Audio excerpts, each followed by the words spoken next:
What up all, Darp here from Mindless Walkthroughs, continuing Deus Ex Human Revolution. This is on the hardest difficulty without killing anyone and without being seen. Alrighty, so as I mentioned last time, a little to be continued, we're going to do an interesting strategy here. I'm sure there is some normal way of getting to where I end up, but at this point I was happy doing whatever I wanted, so I did this.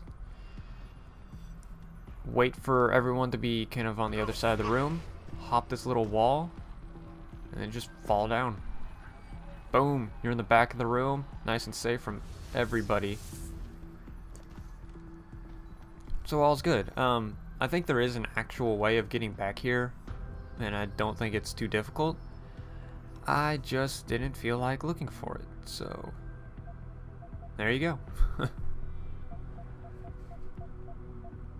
And again, you should have some energy bars or, you know, something that can replenish energy should you run out. So feel free to use those.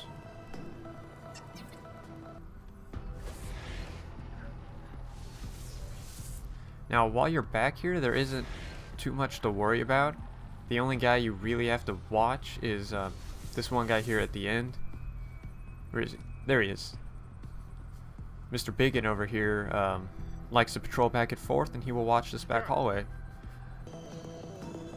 So just wait for him to turn, sneak behind him, and then once you're into this door, you're safe. He will never look this direction unless you're making too much noise. So, you know, nice little place here.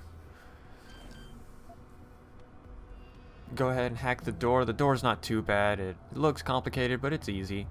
And you should have a nuke or something in case things go haywire on you. So yeah, just hack it. Nothing too bad here.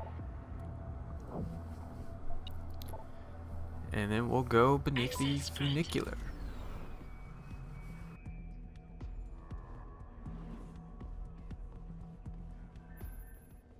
Jensen, I've been tracking your progress through the 3D layout.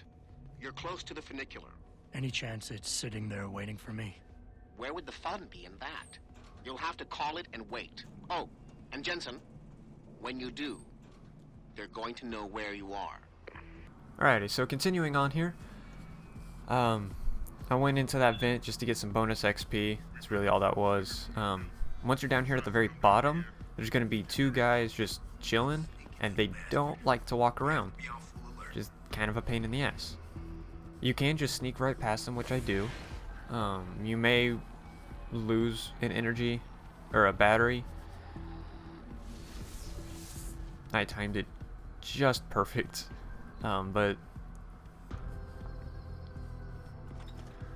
yeah, once you sneak past those guys, you're pretty much set. There's no more baddies back in these little back corners or back hallways. And actually, if you really don't like them, you can take them out if you have the double takedown set up. Then you just, you know, knock them out, take them down, all's good.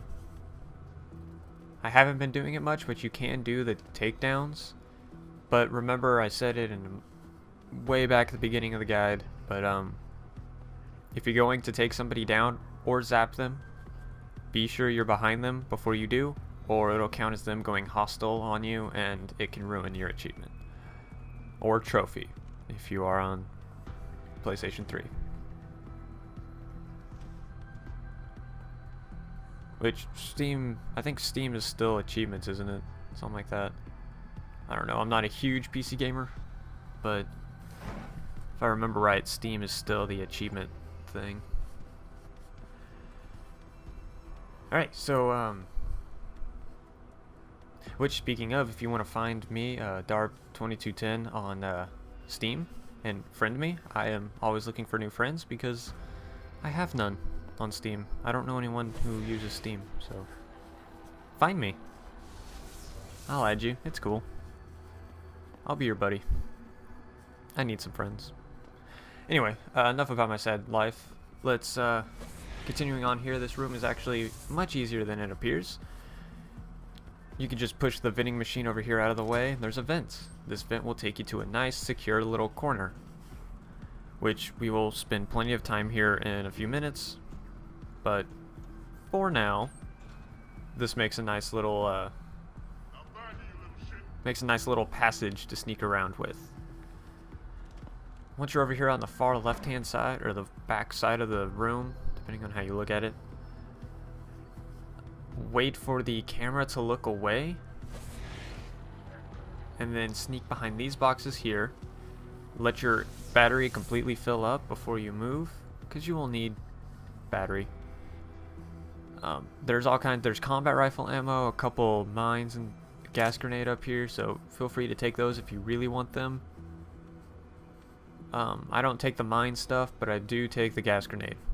It will be very useful later on. That's done it. They'll be converging on your position, and the funicular will take some time to get there. It isn't a high-speed elevator. Great. Not to worry. I'm sure your new friends will make the wait interesting. I'll keep you up to date on its progress. Thanks for nothing, Francis. Alrighty, so we are now just waiting for the funicular, or giant elevator, as most people will call it. So I just sped this up here because really you're just going to chill in this vent. This was that same vent that we went into the room with. You're just going to chill here until finally Pritchard says, hey, your ride's here. Get the hell out of there. So do get the hell out of there. And you do get a praxis point. You should get a praxis point for completing this objective, which is good. That's a good thing. Hopefully you have the 2 available praxis points. Yeah, I think I finally... What do I do? Shit, I don't even remember what I do. I'm awesome, right? You know, I know what I'm doing. I understand. Oh, one thing I do recommend doing with these praxis points is something that I did not do. You can put these towards the dermal armor, which I believe if you have 4 point, with 4 points in the dermal armor, you can unlock EMP shielding, which will be extremely useful for the upcoming boss fight. If you don't have it, don't worry. I show you a strategy in case you don't have that. The EMP guarding or protection, whatever. But I would highly recommend it. Hey, look, I'm dancing. I think that joke is kind of played out. This game's not even... Shit, by this point, the game's not even a month old. It's already got jokes that are played out. That's terrible.